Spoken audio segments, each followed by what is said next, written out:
சொல்லக்கூடிய இதுதான் அருட்பெருஞ்சோதி என்று சொன்னான்.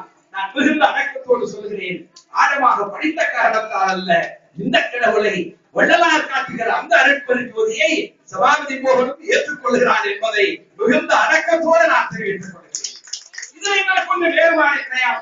இதில் ஆண்டான் அடிமை இல்லை, மேலோர் கீழோர் இல்லை, வெற்றியின் தோளில் படையில் காலில் பிறந்தவர் என்று சொல்லக்கூடிய இவைகளெல்லாம் நீக்கி அந்த ஆண்மனேய ஒருமைப்பாட்டை நான் பாராட்டுகிறேன். பாராட்டுகிறேன் என்று சொன்னால் அது தவறு. அதை சொல்வதற்கு சபாபதி அவர்களுக்கு தகுதி இல்லை. ஆனால் அதை ஏற்றுக்கொள்கிறேன். நான் இன்னமும் வேறொரு கோணத்திலே பார்க்கிறேன். ஆழ்வார்கள் பாடினார்கள், பக்தி இருந்தது. அதை தொடர்ந்து வேறு சில சமூக அக்கறையோடு பாடினார்கள். ஆனால் வள்ளலாரினுடைய ஒருமைப்பாட்டு நெறியில், ஆண்மனேய நெறியில் அவருக்கு கிடைத்திருக்கிற வெற்றி என்ன தெரியுமா? உலகமே ஏற்றுக்கொள்ளக்கூடிய ஒரு கொள்கையை சொன்ன வள்ளலார் அந்த கொள்கையை நிறைவேற்றுவதற்கு அமைப்புகளை, நிறுவனங்களை, சத்திய தர்மசாலை, சத்திய ஞான சபை என்று உலகில் எங்கே நிறுவப்பட்டிருக்கிறது என்பதை தயவு செய்து எண்ணிப்பார். இதெல்லாம் நமக்கு கிடைத்திருக்கிற மிகப்பெரிய வெற்றி. இன்னைக்கு உலகம் முழுவதும் 200 நாடுகளில் லயன்ஸ் கிளப் இருக்கு, ரோட்டரி கிளப் இருக்கு, ஜெய்சீஸ் கிளப் இருக்கு. அவர்கள் சொல்லக்கூடிய, செய்யக்கூடிய அவைகளை எல்லாம் விட வள்ளலாரனுடைய சத்தியஞான சபையும் தர்மசாலையும் செய்கிறது என்று சொன்னால் அதை யாரும் மறக்க முடியாது. நான் வருகிறவர்களோடு கூட பேராசிரியத்திலே சொன்னேன், தர்மசாலை என்று சொன்னால் சத்திய தர்மசாலை என்பது இன்றைக்கு நாடு முழுவதும் பேசப்படக்கூடிய, நாளைய தினமோ நாளைய மறுதினமோ நாடாளுமன்றத்தில் ஒரு ஃபுட் பில் வரப்போகிறது. என்னது? அது ஆர்டினன்ஸ் பில்லா வரப்போகுது. அனைவருக்கும் உணவு என்று சொல்லக்கூடிய மசோதா வர இருக்கிறது. என்ன பார்க்கிறேன், இந்தியா 2013 தான் வெடித்துக் கொண்டிருக்கிறது. ஆனால் என் வள்ளலார் அனைவருக்கும் உணவு என்பதை 150 ஆண்டுகளுக்கு முன்பு தர்மசாலையை சொன்னார் என்று சொன்னால் இந்த அரசு, இந்திய அரசு அவர்களுக்கு பெருமை சேர்க்கும், வள்ளலாருக்கு அல்ல, அவர்களுக்கு பெருமை சேர்க்க வேண்டும் என்று சொன்னால் ஃபுட் பில் என்பதை வள்ளலார் ஃபுட் பில் என்று சொன்னால் அது இந்த அரசாங்கத்திற்கு பெருமை சேர்க்கக்கூடியதாகும். இதுக்கான சொன்னா இங்க 2013 என்ன சொல்றீங்க? எல்லோருக்கும் உணவு. ஃபுட் பில் என்பது அடிப்படையாக உணவு மசோதா என்று சொன்னால் எல்லோருக்கும் உணவு என்று சொல்லக்கூடிய அந்த சூழ்நிலையை எட்டக்கூடிய நிலைதான் இன்றைக்கு வள்ளலார் அவர்கள் உருவாக்கி இருக்கக்கூடியது. நான் பல செய்திகள் இருந்தாலும் காலம் கருதி இங்கு எனக்கு முன்னதாகவே உரையாற்றக்கூடிய பெருமதிப்பிற்குரிய சன்மார்க்க திலகங்கள் மதிப்பிற்குரிய அருணகிரி அவர்கள், சீனிவாசன் அவர்கள், அதை தொடர்ந்து உதயகுமார், ஆல்பர்ட் அறிவழகன், அருணாச்சலம், அண்ணாமலை, ராஜதுரை, வேணுகோபால், நீங்கள் எல்லோரும் என்னை மன்னிக்க வேண்டும். காரணம், எங்கே மழை வந்து விடுமோ என்ற அச்சம். எனக்கு இருக்கிற ஆர்வம் எல்லாம் நான் பேச வேண்டும், நிறைய பேச வேண்டும். வந்திருப்பவர்கள் மத்தியில் மட்டுமல்ல, இதை வாழ்க்கையினுடைய பயணமாக ஏற்றுக்கொள்ள வேண்டும் என்ற துடிப்போடு இருக்கிற காரணத்தால் அந்த சன்மார்க்க திலகங்கள் எல்லாம் மன்னிக்க வேண்டும் என்று நான் தெரிவித்துக் கொள்கிறேன். 5818 பாடல்களாக இருந்தாலும் கூட முதல் 5 திருமுறைகளிலே இருக்கக்கூடிய பாடல்களில் 3266, ஆனால் 6வது திருமுறையிலே தான் 2552 சொல்ல போனால் இன்றைக்கு நம்முடைய மனிதர்கள் எல்லாம் இருக்கக்கூடிய நிம்மதியில்லாத உலகம் என்று சொல்லுகிறார்களே. யாரை கேட்டாலும் வேலை இருக்கும், மனைவி வேலை செய்வாங்க, குழந்தை இருக்கும், நல்ல சம்பளம் கிடைக்கும், இருந்தாலும் என்ன சொல்லுவாங்க? என்ன சார் வாழ்க்கையில் நிம்மதி இல்லை என்று சொல்லுவார்களே. ஆதவன் இல்லாத ஆகாயம் போல் நிம்மதி இல்லாத உலகம் என்று சொல்லுகிறார்களே. சொல்லுவது மட்டுமல்ல, என் அன்பிற்கினிய இந்த சன்மார்க்க சங்கத்தினுடைய உரை கேட்கக்கூடிய நடுநிலையாளர்களுக்கு நான் சொல்லுவேன், இன்னைக்கு பல பேர் காசு செலவு பண்ணி, நான் யாரையும் தவறாக சொல்லவில்லை, ஈஷா யோகாவுக்கு போனா ஒரு 2000 ரூபாய் பணம் கட்டி, அல்லது ஆர்ட் ஆஃப் லிவிங் போகலாமா, அல்லது ஆழியாருக்கு போகலாமா என்று நினைக்கக்கூடிய அந்த அன்பிற்கினிய, அதெல்லாம் தப்புன்னு சொல்லல, தயவு செய்து யாரும் தவறாக அதை கோட் பண்ணிடக் கூடாது. ஏன்னா நானே ஆர்ட் ஆஃப் லிவிங்ல மூச்சு பயிற்சி படிச்சிருக்கிறேன். என்னுடைய தோழர்களுக்கெல்லாம் அந்த பயிற்சியை நான் சொல்லிக் கொடுப்பேன். அது ஒன்றும் தவறு அல்ல. ஆனால் அந்த நிம்மதியான உலகத்தை உருவாக்குவதற்கு அடிப்படையாக வள்ளலார் சொல்லக்கூடிய ஆண்மனேய ஒருமைப்பாடு என்பது தனி மனிதனுக்கு மட்டுமல்ல, இந்த சமூகத்திற்கும் ஏற்றுக்கொள்ளக்கூடிய அந்த ஒருமைப்பாடு. இதையெல்லாம் சிந்தித்த நம்முடைய உண்டாசு கவிஞர் பாரதி, ரொம்ப ஆச்சரியமாக பாரதி அற்புதமாக சொல்லுகிறார். உண்டாசு கவிஞர், இந்துஸ்தானத்திற்கு தமிழ்நாடு முதலாவதாக கண்பிடித்தது. பாரதி ஏதோ ஒப்பிட்டு சொல்றார் பாருங்க. இந்தியாவிலே தமிழ்நாடுதான் நாடு விடுதலை பெற வேண்டும் என்று சொல்லக்கூடிய உணர்வை பெற்றது உண்டாசு கவிஞர் மகாகவி பாரதியார் சொல்லுகிறார். அடுத்த வரி சொல்லுகிறார், ராமலிங்க சுவாமி தான் தமிழ்நாட்டினுடைய புதிய விழிப்பிற்கு அடிப்படையாக விளங்கினார். அவர் ஆன்மீக உலகில் அவர் செய்திருக்கக்கூடிய மாபெரும் புரட்சி என்று பாரதிதாசன் சொல்லியிருந்தா கூட நான் கோரிக்கை காட்ட மாட்டேன். இருந்தால் அது இயல்பு. பாரதிதாசன் சொல்லுவது அவருடைய கடமை. ஆனால் இரண்டாம் சிங்கவிஞர் பாரதி சொல்லுகிறான், தமிழ்நாட்டினுடைய புதிய விழிப்பிற்கு ஆன்மீக உலகின் விடிவெள்ளியாக ஆன்மீக உலகின் மாபெரும் புரட்சி என்று சொல்லக்கூடிய அந்த கருத்தை பதிய வைத்திருக்கிறார். குழந்தைகள் எல்லாம் பேசினார்களே, ஜாதியிலே, மதங்களிலே, சமய நெறிகளிலே, சாத்திர சந்தடிகளிலே, கோத்திர சண்டையிலே, அதை அற்புதமாக சொல்லி அலைந்து அலைந்து வீணே அறிதல். தமிழ்நாட்டில் இந்தியாவில் இருக்கக்கூடிய அடிப்படையான சண்டையை இருந்தாங்க.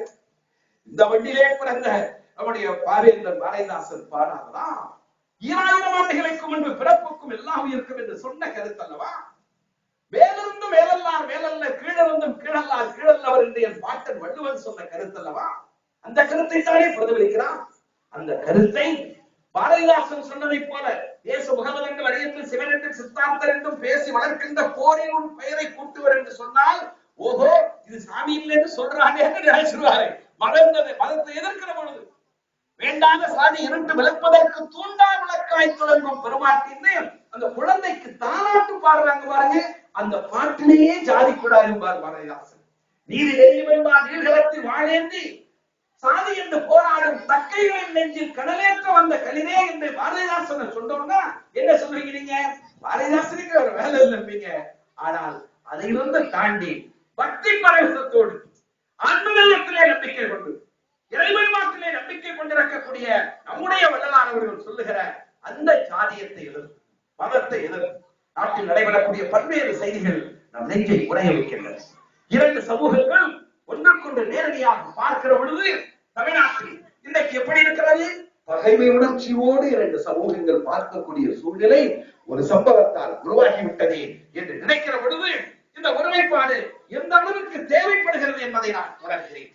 எல்லோரும் பேசுகிற பொழுது நம்முடைய டாக்டர் MAS அவர்கள் உட்பட மற்றவர்களும் பேசுகிற பொழுது சொன்னார்களே, வள்ளலாரினுடைய உள்ளம் பகீரன எடுக்கும் சொல்லும் பொழுது சொல் வளம் அல்ல, வள்ளலாரினுடைய உள்ளத்தை நான் பார்க்கிறேன். பட்டணி விட்டார் வசித்தனர் கலையால் பரிது வைக்கின்றனர் என்று ஒட்டிய பிறனால் கேட்ட போதெல்லாம் உள்ள பகீரன எடுக்கும். பாருங்க, இதை விட இந்த சமூகத்தின் மீது அன்பும் பாசமும் உறவும் வைத்திருக்கக்கூடிய ஒரு ஞானியை பார்க்க முடியுமா? பசியினுடைய கொடுமையை பற்றி நினைக்கிற பொழுது பகீரனாகுது. 2000 வருஷத்துக்கு முன்னாடி அவருடைய பாட்டு திருவள்ளுவர் என்ன சொன்னா தெரியுங்களா? நீ நெருப்பு மேல கூட படுத்து தூங்கிடலாம்.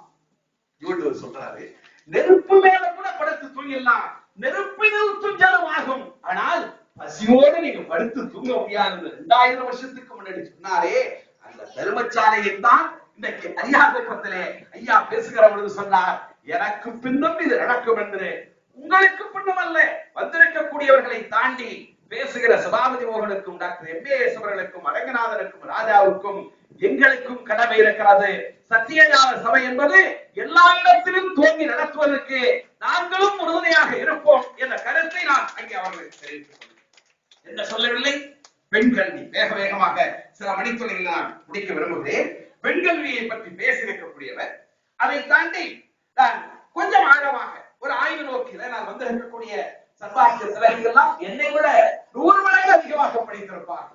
அவர் தெய்வ வழிமாலையில் 31 பாடலில் சென்னை கந்தகோட்டத்தை பற்றி பாடுகிற பொழுது அதில் இருக்கக்கூடிய 31 பாடல்களிலும் கடைசி வரை பார்த்தீங்கன்னா சென்னையில் கந்தகோட்டத்தும் வளர்தலமோங்கு கந்தவேலே சண்முக பிரியமணி உண்முக தெய்வமணி சண்முக தெய்வமணி என்று பேர். அதுல 31 பாடல்களே அது இருக்கும். ஆனால் அவருடைய தமிழின் பெருமை புலமை எங்கே விரும்புகிறது என்றால் 31 பாடல்களிலும் ஒரு முதல் எழுத்து பாருங்க, முதல் வார்த்தை பாருங்க, அது மாற்றிருப்பாங்க. 31 இடங்களில் தருமோங்கு சென்னையில், தரவேலு சென்னையில், ததிவன் சென்னையில், தாமஊரி சென்னையில், தாயண்டு சென்னையில், தரையில் உயர் தானம் இங்கே தனநீர் தாய் கொண்ட என்று நான் கூட பார்க்கிறேன். எல்லாம் மற்றதெல்லாம் அப்படியே இருக்கு. சென்னையில் கந்தகோட்டத்தில் வர தலமோங்கும் கந்தவேலே சண்முக தெய்வமணி, சண்முக தெய்வமணி, உண்முக தெய்வமணி, சண்முக தெய்வமணியே என்று இருக்கு. ஆனால் அவருடைய புலமையும் பெருமையும் எங்கே பார்க்க முடிகிறார்? 31 பாடல்களும் வித்தியாசமான பெருமைக்குரிய வார்த்தைகளை அள்ளி கொண்டிருக்கக்கூடிய வள்ளலாரினுடைய அந்த தமிழ் புலமையை நம்ம பார்க்க முடிகிறது.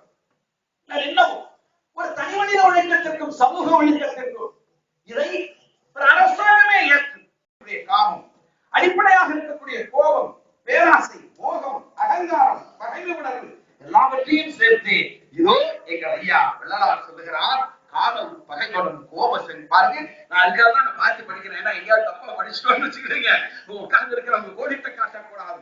கோபம் குடியனும், கடலோகம் ஒரு மூடனும், கடுமோக வீரனும், கொடுமரம் எனும் துட்ட கண்கட்ட ஆங்காரியும். அவ்வளவு இதை விட ஒரு தனி மனிதனுடைய ஒழுக்கத்துக்கு யாரும் பேச முடியாது, யாரும் பாடலை சொல்ல முடியாது. ஏனென்றால் ஒழுக்கம்தான் இன்றைக்கு சமூகத்திற்கு அடிப்படையான தேவை. ஒழுக்கம் விழுப்பம் தரலாம், ஒழுக்கம் உயிரினும் வாழப்படும். நீங்க ஆழமா படிச்சிருக்கிற டாக்டர் எம்ஏஎஸ் அவர்கள் இந்த பாடலிலும் இருக்கக்கூடிய ஒரு நுணுக்கம் இருக்கு. என்ன தெரியுமா? உயிர்னா என்ன? செல்வம் போனா வரும். கல்வி அறிவு இன்னைக்கு படிக்கலன்னா நாளைக்கு எங்க கரஸ்பாண்டன்ஸ்ல படிச்சுக்கலாம். உடல் ஆரோக்கியம் போனா வரும், அதெல்லாம். ஆனா உயிர் போனா வருமா? வராது. அப்ப உயிரினம்னு ஏன் சொல்லுகிறீங்க? உயிரை விட ஏன் சொல்றாரு? ஒழுக்கம் விழுப்பம் தரலான், ஒழுக்கம் உயிரினும் உயிரை காட்டணும்னா ஒருவேளை என் பாட்டனுக்கு ஒரு சந்தேகம் வந்திருக்கும். 2000 ஆண்டுகளுக்கு பிறகு உயிரை தக்க வைக்கக்கூடிய ஒரு அறிவியல் கண்டுபிடிப்பை கண்டுபிடித்து விட்டால் என்ன? எனவே உயிரினும் பொறுப்பப்படும் என்று என் பாட்டன் சொல்லுவார். நீங்கள் தவறாக நினைக்கவில்லை என்றால் பெரியாரவர்களே ஒழுக்கத்தை பற்றி சொல்லுவார். அது ஒரு கடவுள் மறுப்பு என்ற அந்த வார்த்தைக்கு சம்பந்தமானது அல்ல. பெரியார்தான் ஒரு கேள்வி கேட்கிறாங்க. ஒரு பக்கத்து வீட்டுக்காரன் நாத்திகனாக இருக்க வேண்டுமா, ஆத்திகனாக இருக்க வேண்டுமா? பெரியார் என்ன சொல்லணும்? அவர் நாத்திகன் தானே. எனவே பக்கத்து வீட்டுக்காரன் எப்படி இருக்கணும்? என் கொள்கையை ஏற்றுக்கொள்வதாக இருக்க வேண்டும் என்றாலுமா அந்த தாடி வைத்த என் பாட்டன் பெரியார் சொல்லியிருக்க வேண்டும். அவர்கிட்ட போய் ஒரு பக்கத்து வீட்டுக்காரன் ஆத்திகனா நாத்திகனா எப்படி இருக்க வேண்டும் என்று பெரியாரிடத்துல கேட்கிற பொழுது பெரியார் இப்படி சிந்திக்கிறார். பாருங்கள், வள்ளலாரை போல சிந்திக்கிறார். வள்ளலாரை போல சிந்திக்கிறார் பெரியார் என்பதற்கு இது அடிப்படையான எடுத்துக்காட்டு. நான் 30 நாட்களில் 20 நாட்கள் தமிழ்நாடு முழுவதும் சுற்றுப்பயணம் போய்விடுவேன். என்னுடைய இளம் மனைவி வீட்டிலேயே இருப்பார். எனவே என் பக்கத்து வீட்டுக்காரன் நாத்திகனா நாத்திகனா என்பதை பற்றி கவலை இல்லை.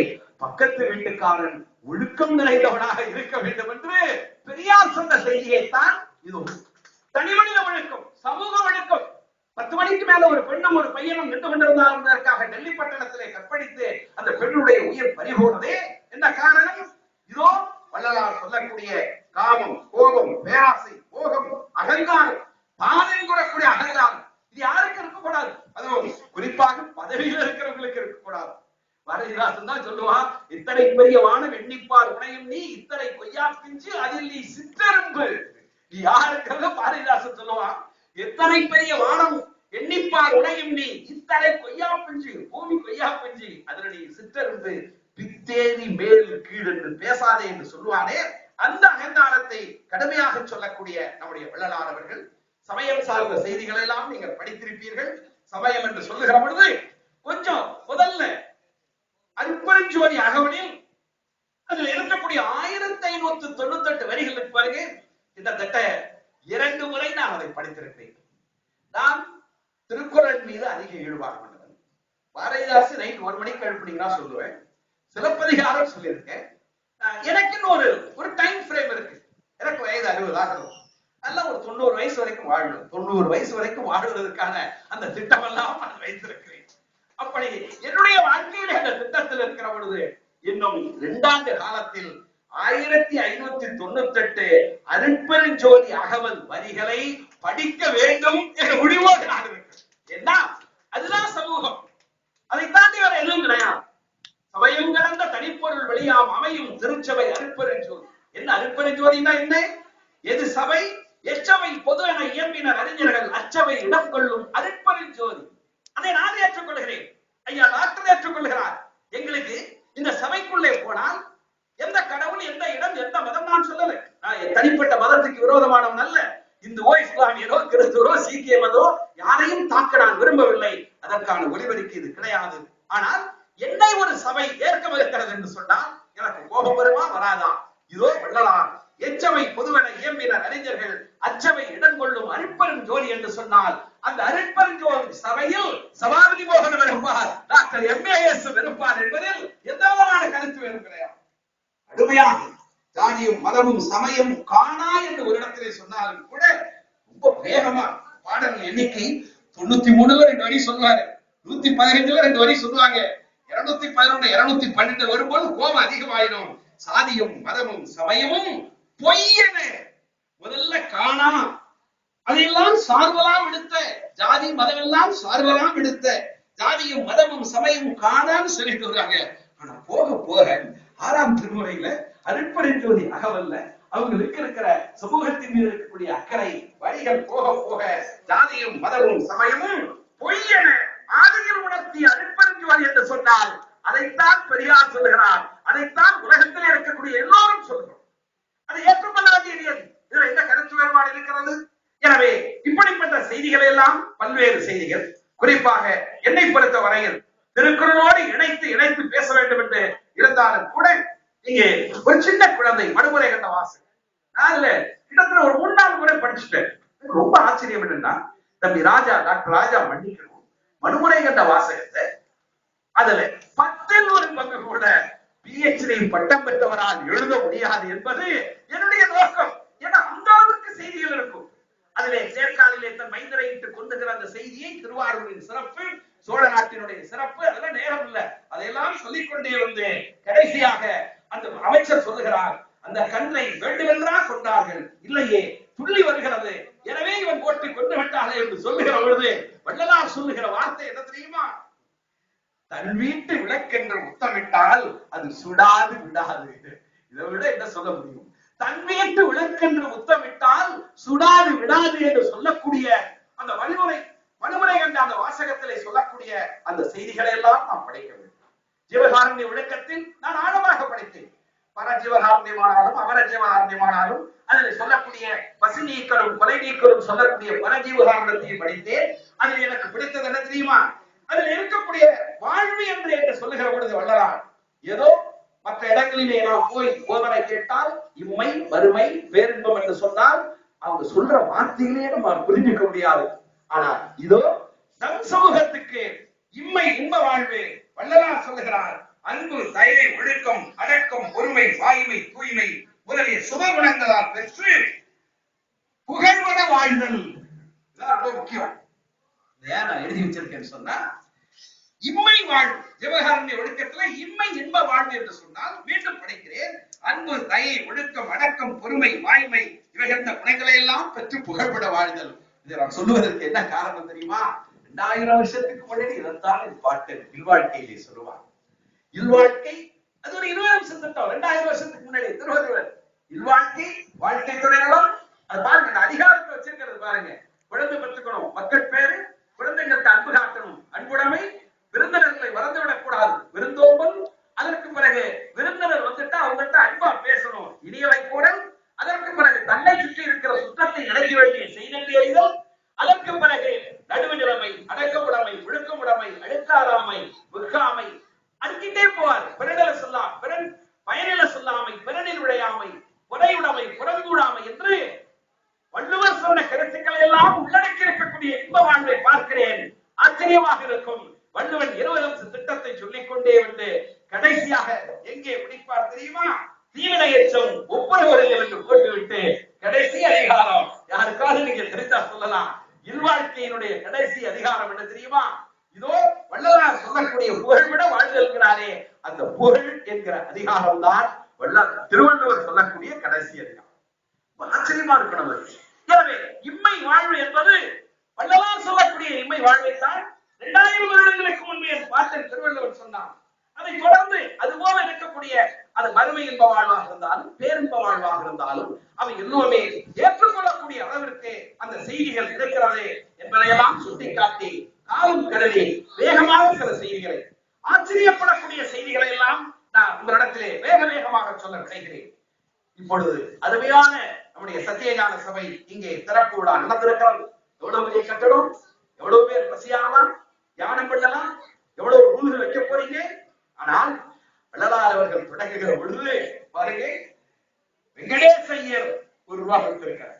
அதாவது எப்படியெல்லாம் ஒரு அமைப்பு பெரிதாக இருக்கிறது என்பதற்கு அப்பாசாமி ரெட்டி 1 ரூபா கொடுத்திருக்காரு, சின்னசாமி பிள்ளை 8 அணா கொடுத்திருக்காரு, விசுலிங்க முறையார் 2 அணா கொடுத்திருக்காரு, சதாசிவ செட்டி 8 அணா கொடுத்திருக்காரு, அதுபோல இன்னொரு ரெட்டி 8 அணா கொடுத்திருக்காரு. இதை நான் எதற்காக படிக்கிறேன் என்றால், 8 அன்புடைய MAS அவர்களுக்கு கிடைக்கும் என்ற பட்சத்தில் காரணம் இதே அரியாங்குப்பத்தில் அண்ணன் அவர்களை பாராட்டுவதற்காக அல்ல, இதே அரியாங்குப்பத்தில் அமைச்சர்களோடு கலந்து பல திருமணத்தை நடத்தி வைத்தவர் சபாபதி மோகன். 30 ஆண்டுகளுக்கு முன்பு கல்யாணம் செஞ்சுட்டவங்க இந்த பகுதியில கூட்டம் கேட்பாங்க. வீடுகளை திறந்து வைத்தவர் சபாபதி மோகன். எல்லா முதலமைச்சர்களோடும் பங்கேற்றிருக்கிறேன். ஒருவேளை முதலமைச்சராக கூடிய வாய்ப்பு வள்ளலாருடைய கருணையாலும் மக்களின் கருணையாலும் கிடைக்கும் என்று சொன்னால் உங்கள் கடமை இந்த இப்படிப்பட்ட தர்மசாலை, இப்படிப்பட்ட அமைப்புகள் இருக்கிறதே, இதை அரசாங்கமே நடத்தும். இந்த கருத்துக்களை மக்களிடத்திலே கொண்டு சேர்க்கக்கூடிய அளவுக்கு நீங்கள் செய்ய வேண்டும் என்ற அன்பான வேண்டுகோளை உங்களிடத்திலே நான் வைக்கிறேன். இதுல இன்னமும் கூட நிலம் கொடுத்தோம், எவ்வளவு பேர் நிலம் கொடுத்திருக்காங்க. அந்த நிலம் கொடுத்தவங்களுடைய பெயர் எல்லாம் அது எழுதுனாங்க. அந்த பத்திரம் கொடுத்தவங்க எல்லாம் எழுதுகிற பொழுது இந்த கீரல், அதாவது போல கையெழுத்து போட தெரியாது. எதுக்காக தான் படிக்க தெரியாதவர்கள், கையெழுத்து போட தெரியாதவர்கள் எல்லாம் தங்களுடைய நிலத்தை இனாமாக வள்ளலாருக்கு தந்திருக்காங்க. நினைச்சு பாருங்க நீங்க. அதனால கீழே என்ன போறாங்கன்னா, இந்த கீரல் இது அவர்களுடைய அந்த பெயரை போட்டுட்டு, இந்த கீரல் என்பது அவர்களுடைய கையெழுத்து, இந்த கீரல் என்பது அவர்களுடைய கை நாட்டு, அதை எழுதிட்டே போய் இதிலே எல்லா சமூகமும் இருக்கிறார். ரெட்டியார் இருக்காரு, முதலியார் இருக்காரு, ஐயர் இருக்காரு, தாழ்த்தப்பட்டவங்க இருக்காங்க. இன்னும் சொல்ல போனால் எல்லா சமூகமும் இருக்கிறது. பசின்னு ஒரு இடத்துல போட்டிருப்பாங்க. எல்லா இடத்துலயும் பசி பசி. இவருடைய ஒருடைய பேரை போட்டு பசி, அவருடைய மகன் இன்னொரு பசின்னு போடுவாங்க. அது என்னன்னா படையாட்சியை பதைத்தான் சுருக்கி அதுல கீழே பிரிப்புல கொடுத்திருக்காங்க. அந்த பசி எல்லா சமுதாயமும் படையாட்சியில் என்ன கொடுத்திருக்காங்க.